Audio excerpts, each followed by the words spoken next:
Stop or I'll shoot! I said stay back!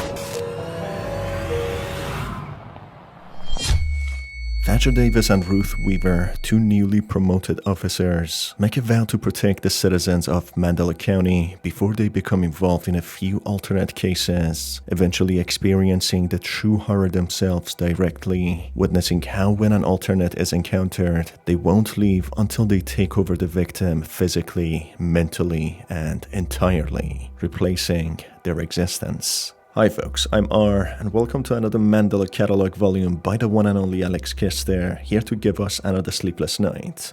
I already watched it when the video was premiered at 2 AM in the morning in my local time, and if you haven't watched the video already, here is your chance. Oh boy, here we go again.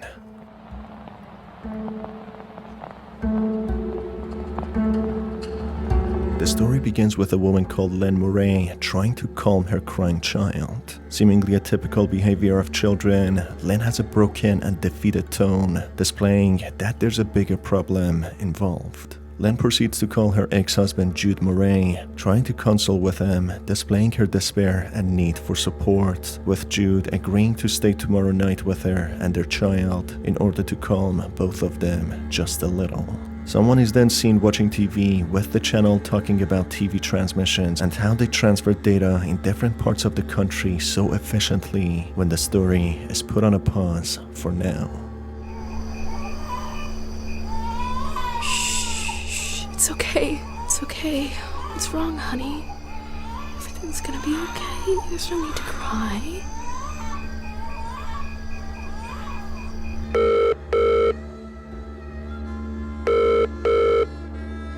Hey, what's up? You started crying again. At the same time, I don't know what to do. I'm sorry, I just don't know how to help you anymore. Are you absolutely sure it's not the... No, I keep telling you, it's not. I've had it unplugged for weeks now. I mean, I guess I can come over and help you figure it out. Are you free tomorrow night? These events happening later in the timeline, later than 29th of August 1992, when Jude's and Lynn's divorce agreement was signed. Time goes back to 4th of April 1992, with Sergeant Ruth Weaver and Lieutenant Thatcher Davis being promoted in the Mandela County Police Department, swearing on how they will protect the citizens of this county. This of course won't be long-lived, as later that year, Mandela County, faced with so many strange encounters with entities known as alternates, creates a highly confidential training video for emergency workers to avoid calls related to alternates, and make sure that the caller is dead before hanging up. This video unfolds the events leading up to Mandela County's ultimate decision to stop helping any citizen targeted by the terrifying interdimensional entities known as alternates. The video skips to a phone call made by a teacher or a principal of an educational institution, calling the police department and voicing their concern about Mark Heathcliff, a student of theirs who's been absent for some time without giving any notice or even having any emergency contact on his profile. Knowing the story and having watched Mandela Catalogue Volume 1, we know the doomed fate Mark faced before ending it himself, having had been stuck in his room as an alternate followed him home, waiting for him outside of his bedroom, after he was lured by an alternate taking the shape of his friend Cesar Torres to go to his house. Therefore, this call was made after Mark's death, which took place on 15th of September 1992, only 5 months after the testimony of Thatcher Davis. Good evening, officer. One of our students, Mark Heathcliff, he's been absent for the past couple days without any reason, no phone calls from parents, no doctor's excuse, and we don't have any apparent emergency contacts on file for him. If you could have someone pay a visit to, 3... The sheriffs attending Mark's property find his lifeless corpse on 21st of September, being only 17 years old at that time. Picking up a journal labeled as reassurance says, "God bless all," they put it in for evidence alongside a cassette player and a camcorder. Apart from the physical evidence they collected, the police department also manages to collect 2 sets of fingerprints. Fingerprints of Cesar Torres, Mark's friend, on his bedroom's doorknob, and Mark's fingerprints on the handgun.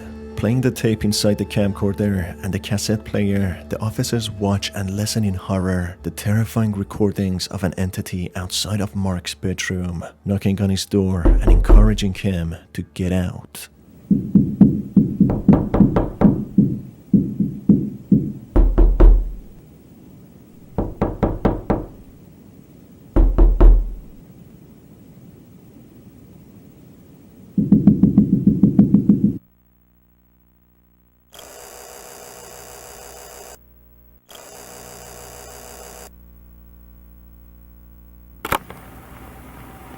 You need to open the door.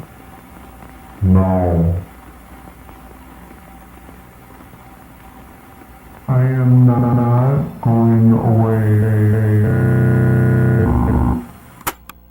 Reading the journal titled Reassurance says, they notice how Mark was a religious guy who slowly showed signs of fear and paranoia, begging God of his affections and protection to save him from something or someone, something he referred to as evil. The journal then unfolds a downward spiral of Mark's situation, who revealed his despair that no one helped him, not even the cops, revealing his unsettling realization that whoever he was praying to was not God. His prayers did actually get an answer, but not from who he expected. A final note written in his journal then reads that his eyes are wide open. Something that apparently happens to the victims that face these entities. A missing person poster of Cesar Torres is then seen, who is reported to be an alternate, possibly showing inhuman features and to be avoided if seen. The fingerprints of Cesar on Mark's doorknob reveal how closely the alternate cloned himself to look like Cesar, even down to fingerprints, voice, memories, and much more. Therefore, the phone call Mark had with Cesar, who told him to go to his house as he was taking his mother to ER, was nothing but an elaborate trap for Mark to go to Cesar's house, in order for the alternate who took the shape of Cesar to follow him back home and drive him to insanity due to the immense fear he would experience. Thatcher Davis, the lieutenant of Mandela County Police Department who swore to protect the civilians, seems to have in fact meant what he said, as despite the county knowing how dangerous alternate encounters are, he takes it to himself to investigate these cases. He asks a tech specialist to recover some evidence footage seemingly involving some of the past cases involving alternates. Mr. Davis, I understand that you were hoping that I would be able to recover the contents of all of the tapes that you sent in, along with your request note. I was only able to recover maybe about 2 minutes from one of them. One of the videos involves a character with a soft-spoken voice and demeanor, being very approachable and friendly, called Stanley. Stanley seems like a child-friendly animation, intended to be for the children. Stanley goes on to explain he can make friends appear out of thin air, with the children watching able to make them appear in their own house in real life. All the viewers need to do is to imagine how they look like and they appear in their house. This video might show the start of how alternates came to be, or at least how they started to appear in large numbers. Stanley seems to be the father of all alternates, planting a seed in children's minds, especially as they have great imaginations, making these demonic and evil entities come to reality through the strong imagination of children. Stanley, of course, has a very calm demeanor and voice, being very friendly, in order to manipulate the children into bringing these interdimensional entities to life, shapeless, formless, and even non-existent entities, which gain a physical form in the real world, and all this through the TV transmission, a way this entity managed to open a portal and communicate with this plane of reality. My name is Stanley. It is very nice to meet you. Consider me a friend, because I might consider you one too. I can make friends appear out of thin air. What was that? You want to know how? If there is a new friend that lives in your head, it is best. Now just close your eyes and think really hard about your new friend. Your new friend is somewhere in your house. Now it's up to you to go and find them. Skipping ahead, a phone call is made to Lieutenant Thatcher Davis by no other than Jude Murray, the ex-husband of Lynn, who called him earlier about their child not stopping to cry. Jude speaks with terror in his voice, explaining that there's an intruder in his house. He expands by explaining that the intruder doesn't resemble any human he's seen before, having anomalies and deformities beyond possibility, an entity only possible in the depths of children's imagination. This entity is then explained to be standing in the corner staring at the wall, with Lynn possibly being hurt and their child not being hurt. 911, what's the emergency? Please, you gotta help me. There's someone in my house. I don't know what to do. I don't even know what they got inside. I've had my doors and windows locked for months. Alright, just calm down, okay? We'll get this figured out. Just need to stay quiet. Are you hiding? Yes. Does this person have a weapon? I don't know. I can't tell. Is this person threatening you or your family? No, he just stares in the corner. He's not taking anything. He's just standing there. I think my wife is hurt. I don't know what to do. It's gonna be fine. You just need to calm I down. want to look at his face again. Okay. Alright, does this man resemble anyone you know by chance? No. What? I have never seen anyone in my life that looks anything like him. That can't be right. That doesn't make any sense. What?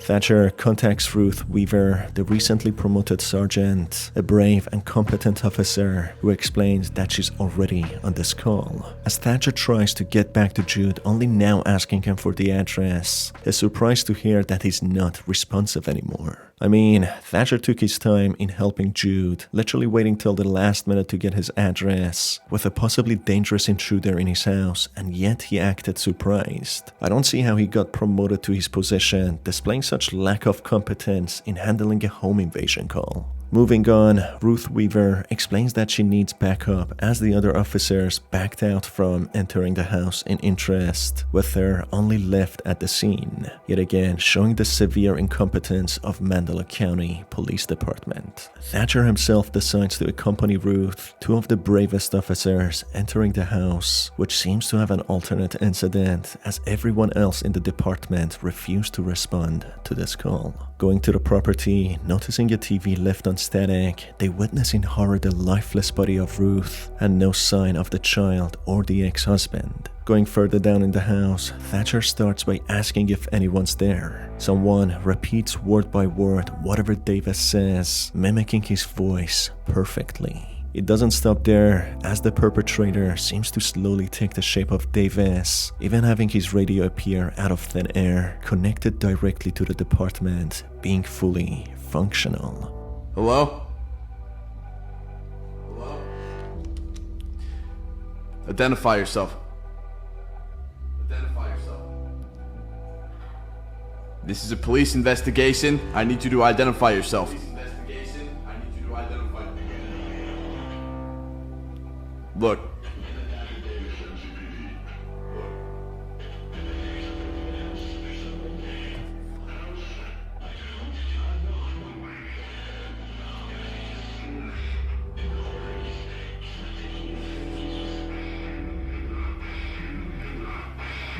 What do you want?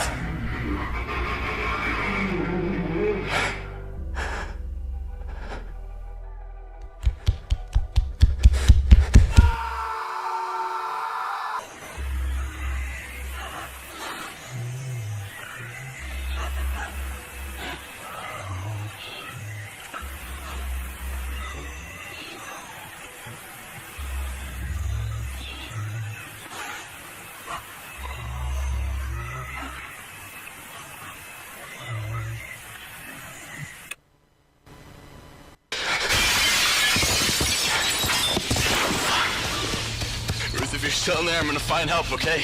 Just meet me at the station. Thatcher, knowing he's up against an alternate, observing firsthand in horror the capabilities of them, he starts to show signs of fear, letting the entity slowly take over his mind and sanity. Thatcher, never having had experienced such encounter, runs in fear, crying to Ruth through his radio that he's going back to the station and that he hopes to meet her there. As he manages to arrive to the empty police station, not hearing of Ruth or even knowing what happened to her, a monstrous entity having a humanoid form approaches him, just standing right in front of him and observing him closely and intently. Thatcher, being traumatized that the entity followed him there, shoots at it just for the entity to form a smile on his face, knowing that Thatcher is ready to be cloned and taken over, for his mind is fractured enough to be penetrated.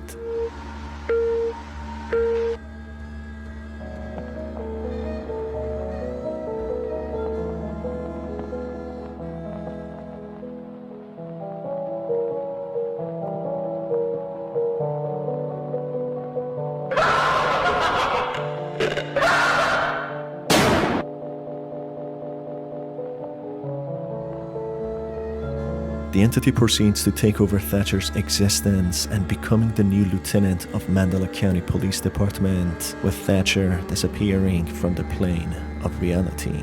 This video showed a timeline of how Moray's house was targeted by an alternate who infiltrated their house by appearing on the TV and manipulating the child to think of an imaginary friend, opening the door for an alternate to enter their reality from the alternate or parallel plane.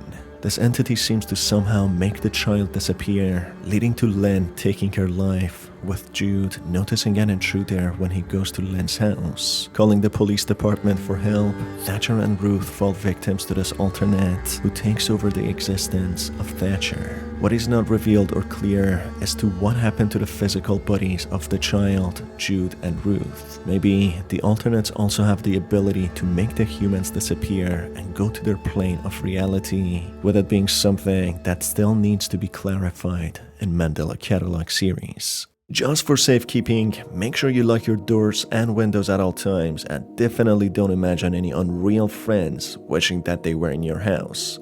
Because, surprisingly, I didn't really trust Stanley, despite his really friendly and approachable demeanor. Anyway, it's been your host Star. I really hope that you enjoyed this video, and I will see you on the next one. Take care.